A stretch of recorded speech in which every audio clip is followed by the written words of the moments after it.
வந்தது நாடி கண்ணம்மா தாடி வாசம் வந்தது ஆறுதல் சொல்லம்மா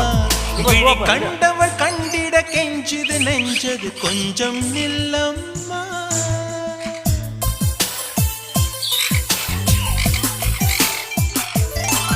நான் வானவில்லையே பார்த்தேன் அதை காணவில்லையே வேத்தேன் ஒரு கோடி மின்னலை பார்வை ஜன்னல வீச சொல்லியா